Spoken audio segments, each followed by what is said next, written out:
তাহলে বলো আমরা কবে যাব? দেখি, আমি বাড়ি গিয়ে তোমাকে ফোন করব। যদি কাল হয় কাল, পরশু হলে পরশু। কিন্তু আমরা কোথায় যাব? প্ল্যান করো। এতই তো শহর আছে, দিল্লি, বম্বে, মাদ্রাস, যেখানে ইচ্ছে, শুধু এখানে নয়। আমার মাথায় সবকিছু ঢুকছে পরমেশ্বরী, শুধু একটা জিনিস বাদে।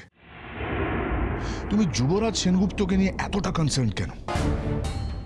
না, তোমার সঙ্গে কথা বলে আর কোনো লাভ নেই অভিমন্যু। ছেড়ে দিতে পারো, চুপ করে যা। আমি তো তোমাকে আগেই বলেছিলাম দিদি ভাই চুপ করে যাও, এই বিষয়ে কোনো কথা তুলো না। আসলে তোমার কাছে কোনো উত্তর নেই পরমেশ্বরী, তাই কথা ঘোরাচ্ছ। তা নয় অভিমন্যু, আমি উত্তর দেওয়ার প্রয়োজন মনে করছি না, কারণ কথাটা এতটাই অবান্তর, এতটাই ছোট, আমি উত্তর দিতে চাই না। আমি কথাগুলোর মধ্যে নিজেকে জড়াতে দেব না।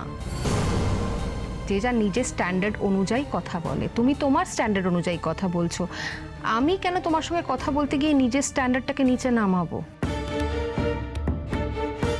আমি আমার ক্লাসটাকে নিচে নামাতে যাব কেন? তোমার সঙ্গে এই ঝগড়াটাকে প্রশ্রয় দেওয়ার মানে হচ্ছে আমি আমার ক্লাস থেকে দূরে সরে যাব, সেটা আমি কোনোদিনও হতে দেব না অভিমন্যু। হ্যাঁ, এখন তো এই কথাই বলবে তুমি। এখন তুমি ক্লাস দেখাচ্ছ, স্ট্যান্ডার্ড দেখাচ্ছ। যুবরাজ দার স্ট্যান্ডার্ড হাই, যুবরাজ দার ক্লাস হাই, আর আমরা সব বানের জলে ভেসে এসেছি। আমরা কি সবাই পড়ে পাওয়া 14 আনা? অভিমন্যু, তোমার যখন শক্ত হয়ে পারোর পাশে দাঁড়ানো উচিত, ঠিক তখনই তুমি আবার পারোর সঙ্গে খারাপ ব্যবহার করছো, ওকে ইনসাল্ট করছো, ওকে আবার হিউমিলেট করছো। সত্যি তোমরা কোনোদিনও মানুষ হবে না, সে যত চেষ্টাই করা হোক না কেন।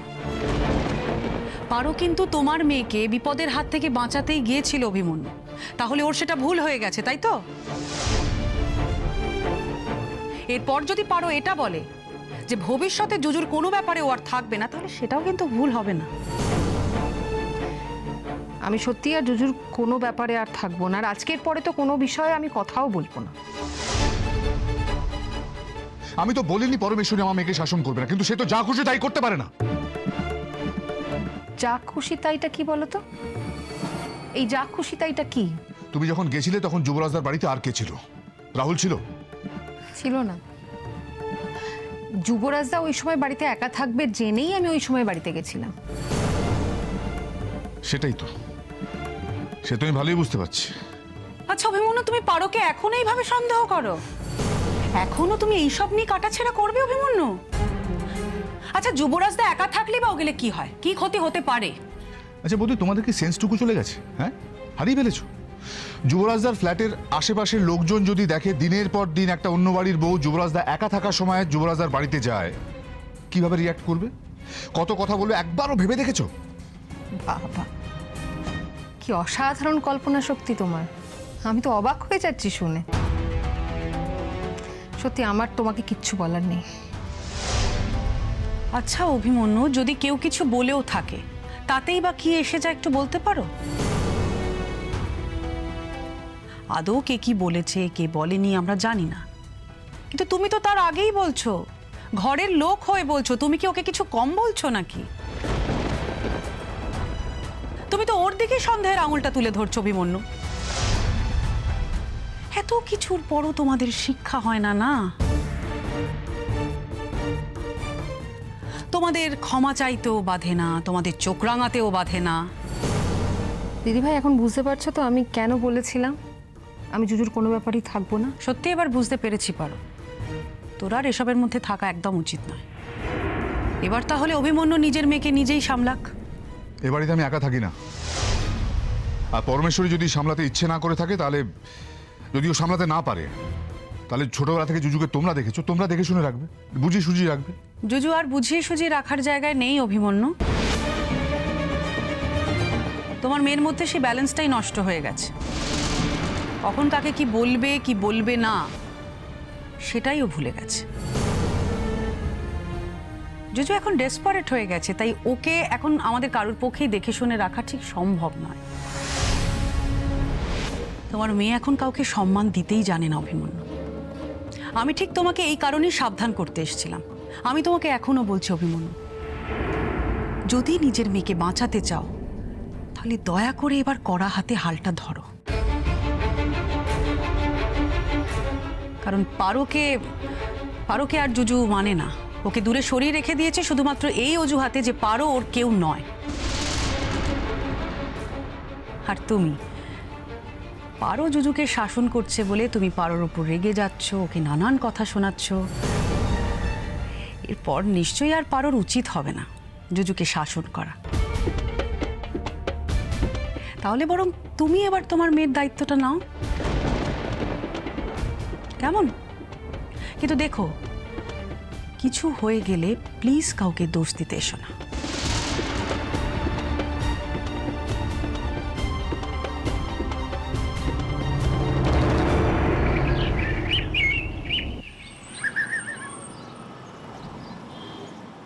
তুমি আমাকে ক্ষমা করে দাও কথা।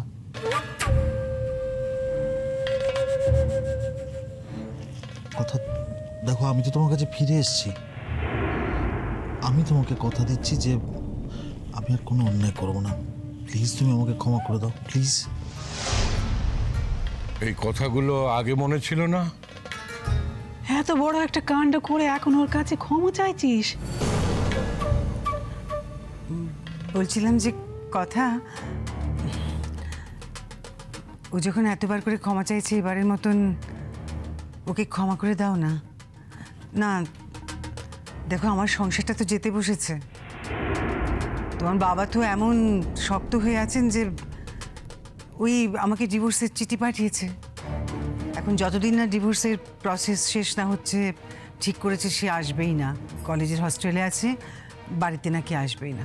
দেখো কথা, এর মধ্যে যদি আমার ছেলেটার জীবনটাও এরকম একটা অবস্থায় গিয়ে দাঁড়ায়, তাহলে আমি কার দিকে তাকিয়ে বাঁচি বলো? আচ্ছা, তোমার মনে কি একটু মায়া দয়া নেই? মামুনি, তুমি যখন আমার সর্বনাশ করেছিলে দিনের পর দিন, তখন তোমার মায়া হয়েছিল মামুনি? শ্রীরাধাকে ইন্ধন দিচ্ছিলে দিনের পর দিন, তোমার ছেলেকে লেলিয়ে দিয়েছিলে শ্রীরাধার সঙ্গে। মামুনি, তুমি যা চেয়েছিলে আমি তো ঠিক সেটাই বলছি। আমি তো বলছি না আমি অর্ঘ্যকে আটকে রাখবো, বরং আমি তো বলছি যে অর্ঘ্য যাতে শ্রীরাধাকে বিয়ে করে। যাকে পুলিশ ওকে ডেকেছে, পুলিশ ওর সঙ্গে কথা বলবে। তবে একটা কথা তোমরা মনে রেখো, শ্রীরাধা কিন্তু ছেড়ে দেওয়ার মেয়ে নয়।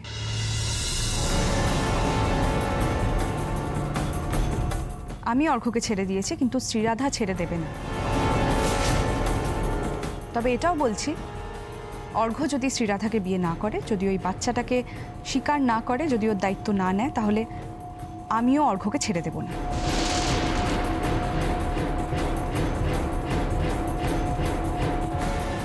শোনো, অর্ঘ্য যদি এখন শ্রীরাধাকে বিয়ে করতে চায়ও, শ্রীরাধা কি ওকে এখন বিয়ে করতে চাইবে? না বিয়েটা হলে খুব সুখের হবে?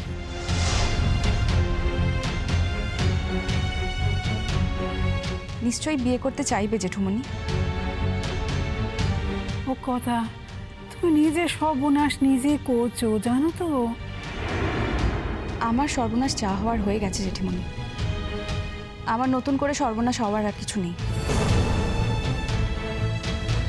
জেঠিমণি, আমি এখন শুধু মুক্তির পথ খুঁজছি, আর আমার কাছে মুক্তি এটাই যে অর্ঘ্য যদি শ্রীরাধাকে বিয়ে করে, আমাকে অ্যাটলিস্ট ওকে সারা জীবন ঘৃণা করে কাটাতে হবে না। সেটা যদি ও না করে, আমি ওকে কোনোদিনও ক্ষমা করতে পারবো না। কথা বলছিলাম, সিদ্ধান্তটা নেওয়ার আগে যদি আর একবারটি ভেবে দেখতিস, মানে অন্যভাবে যদি কিছু করা যায়।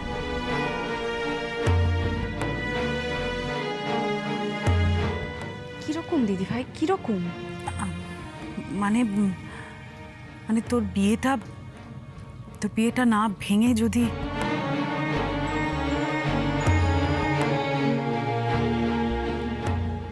এভাবে পালিয়ে বাঁচা যায় না দিদি ভাই। তাছাড়া বড়দা ভাই ভালো হয়ে গেছে, একটা নতুন মানুষ হয়ে গেছে, তার মানে তো এই নয় যে অর্ঘ্য সেটা করতে পারবে।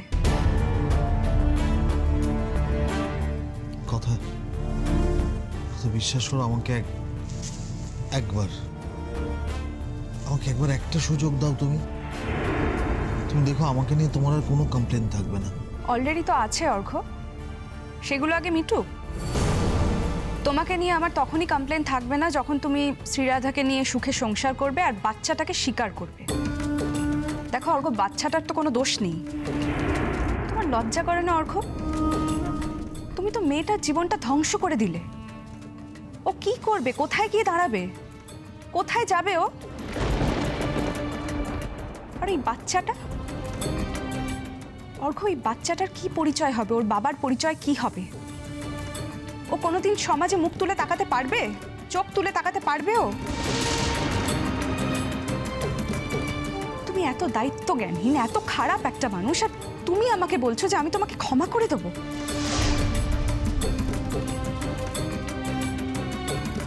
আমি বলি কি,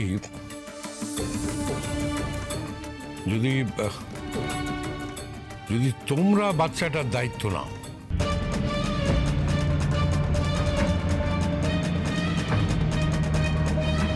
জেঠুমনি তুমিও এই কথা বলছো? তুমিও ওই মেয়েটার দিকে তাকিয়ে কথাটা বলবে না? শোনো, তুমি শ্রীরাধার উপকার করতে চাইছো ঠিকই, তার পাশে দাঁড়াচ্ছ, নিজের সর্বস্ব দিয়ে নিজেকে নিঃস্ব করে, নিজেকে শেষ করে কথা ভাবছো। তুই একবার ভেবে দেখ, তুই কি চাস? তুই অর্ঘ্যর সঙ্গে থাকতে চাস নাকি চাস না? তার উপর কিন্তু বাকি সবকিছু নির্ভর করছে। সেটাই যদি আমি চাইতাম তাহলে হয়তো তোমাদের কথা আমি মেনে নিতে পারতাম। জেঠুমনি, প্লিজ তুমি আমাকে মাফ করো, কিন্তু আমি অর্ঘ্যর সঙ্গে থাকতে চাই না। আমি ওর সঙ্গে থাকতে পারবো না জেঠুমনি। আমার মন থেকে ও অনেকদিন আগেই সরে গেছে। আমি ওর মতো ঘৃণা এই পৃথিবীতে আর কাউকে করি না জেঠুমনি। এরকম ঘৃণা নিয়ে একটা প্রতিবেশীর সঙ্গে বাস করা যায় জেঠুমনি, স্বামী স্ত্রী হিসেবে বাস করা যায় না। সারাটা জীবন যদিও শ্রীরাধার কাছে না যায়, আমি ওর দিকে তাকাবো আর আমার এটাই মনে পড়বে যে ও একটা মেয়েকে ঠকিয়েছে, আর এট দ্য সেম টাইম ও আমাকেও ঠকিয়েছে। আমাকে তুমি মাফ করো জেঠুমনি, আমি ওর সঙ্গে আর থাকতে পারবো না। সরি।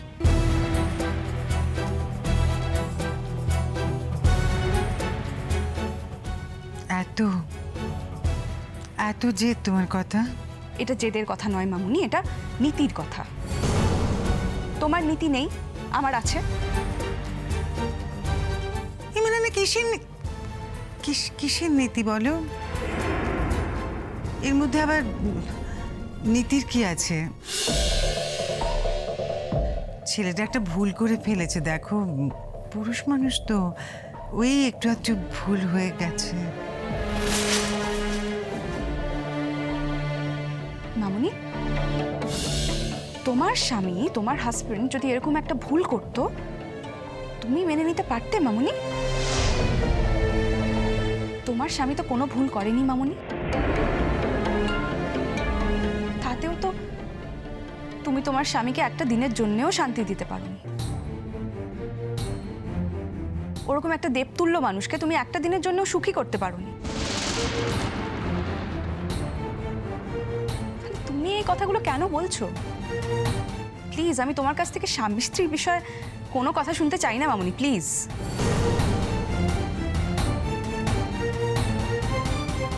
বেশ, আজ কারোর কথা তোমার শুনতে হবে না। কথা তুমি শুধু আমার কথা শোনো, একটা কথা, প্লিজ আমাকে দূরে সরিয়ে দিও না। কেন? শ্রীরাধা তো চাকরি করে, ও তো মাসে মাসে তোমাকে টাকা পয়সা দিতে পারবে, তাহলে তোমার অসুবিধাটা কোথায়? দেখো অর্ঘ্য, আমি তো তোমার স্বেচ্ছায় ডিভোর্স দিয়ে দিচ্ছি, আমি তো তোমার এগেনস্টে কোনো কেস করছি না। শ্রীরাধাকে যদি তুমি বিয়ে করো, যদি তুমি বাচ্চাটাকে অ্যাকসেপ্ট করো, ওর সঙ্গে যদি তুমি ভদ্রভাবে সংসার করো তাহলে আমি তো বলছি আমি তোমার এগেনস্টে কোনো কেস করব না, যা কিছু হয়েছে কেস আমি সব উঠিয়ে নেব। কিন্তু তুমি যদি তা না করো অর্ঘ্য, তাহলে আমি কোথায় যেতে পারি সেটা তুমি মিলিয়ে নিও। আর একটা কথা মনে রেখো, শ্রীরাধা কিন্তু কথা নয় অর্ঘ্য যে তুমি ওকে পায়ের তলায় দোলে পিষে চলে যাবে আরো চুপ করে থাকবে। ও তোমাকে ছেড়ে দেবে না, তুমি কোনোভাবেই পার পাবে না অর্ঘ্য, কোনোভাবেই না।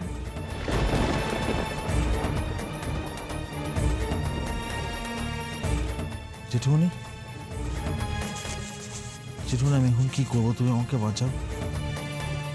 আমি মানছি যে আমি একটা অন্যায় করে ফেলেছি, তা বলে তুমি চুপ করো।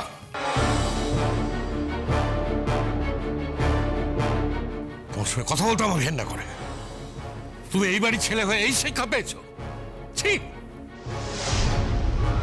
তোমার তোমার বাবা অমন একটা মানুষ, তার ছেলে হয়ে তুমি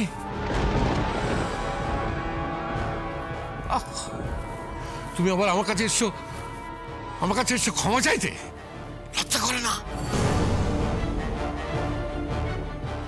কথা কথা মা, তাহলে কি তুমি এ বাড়ি ছেড়ে চলে যাবে নাকি?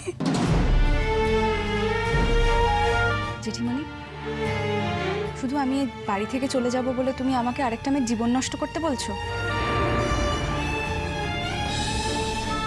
জেঠিমণি, আমি চলে যাব তো কি হয়েছে? শ্রীরাধা আসবে। জেঠিমণি, আমি বলছি শ্রীরাধা খুব ভালো মেয়ে, আমি তো ওর সঙ্গে কথা বলেছি।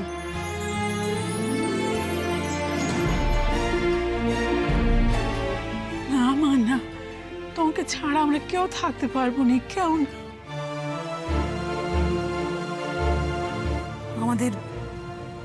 আমাদের জীবনগুলো এরকম সব আলাদা আলাদা হয়ে যাবে কখনো ভাবিনি রে কথা। একসঙ্গে লড়াই করছিলাম, আমাদের একই রকমের নির্যাতন, আমাদের একই ধরনের অসম্মান ছিল। আমরা ভেবেও ছিলাম আমরা জয় করব সবটা একসঙ্গে। তুই এভাবে ছেড়ে চলে যাবি কথা ভাবিনি।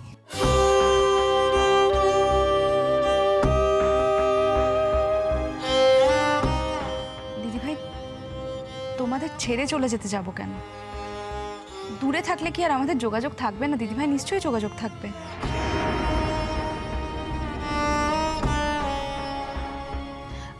তুই একবার শ্রীরাধার সাথে কথা বলে দেখ না।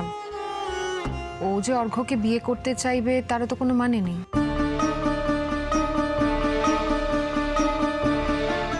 নতুন দি, আমি কি কথা না বলে বলছি? শোনো কথা, আমি তোমাকে একটা কথা বলি। ঠিক আছে, তুমি যা বলছো আমি সব মেনে নেব, আমি বাচ্চাটার সব দায়িত্ব নেব। কিন্তু আমি একটা অনুরোধ করছি, প্লিজ আমাকে শ্রীরাধাকে বিয়ে করতে বলো না। কেন কেন শ্রীরাধাকে বিয়ে করতে আমি কেন বলবো? যখন ওর সঙ্গে দিনের পর দিন ফ্লার্ট করেছিলে, যখন মাসের পর মাস ওর হাত থেকে টাকা নিয়েছিলে, যখন ওর প্রভিডেন্ট ফান্ড থেকে সমস্ত টাকা তুলে নিয়েছিলে অর্ঘ্য, তখন তোমার মনে হয়নি যে শ্রীরাধাও একদিন ঘুরে দাঁড়াতে পারে? তখন মিথ্যে প্রতিশ্রুতি কেন দিয়েছিলে? বলো, কেন দিয়েছিলে? মিথ্যে প্রতিশ্রুতি দিয়ে কেন সম্পর্ক তৈরি করেছিলে অর্ঘ্য? প্লিজ, তোমাদের আমরা একটা রিসর্টে গিয়ে ধরেছিলাম অর্ঘ্য। ফুল ভাল ভুজুং ভাজুং দিয়ে তুমি মেয়েটাকে নিয়ে ফুর্তি করতে গেছিলে সেখানে, আর তারপরেও তুমি বলছো যে আমি যেন তোমাকে মেয়েটাকে বিয়ে করতে না বলি।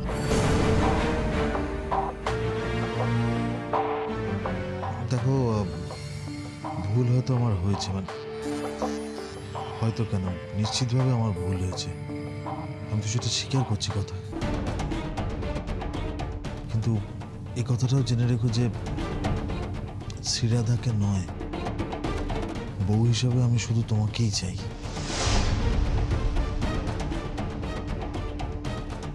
Shut up! তুমি প্লিজ আর কোনো কথা বলো না।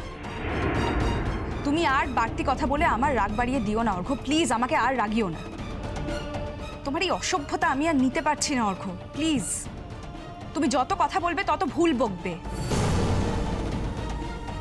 প্লিজ তুমি একদম চুপ করে থাকো আর একটা বাড়তি কথা বলো না। বউ হিসেবে তুমি আমাকে দাম দাও? বউ হিসেবে আমাকে দাম দাও বলেই কি আমার ওপর ওরকম নির্যাতন করেছিলে? আমার ওই অসুখের সময় আমাকে তোমার ঘর থেকে বার করে দিয়েছিলে কেন? না তোমার ইনফেকশন হতে পারে? তুমি একটা শিক্ষিত মানুষ।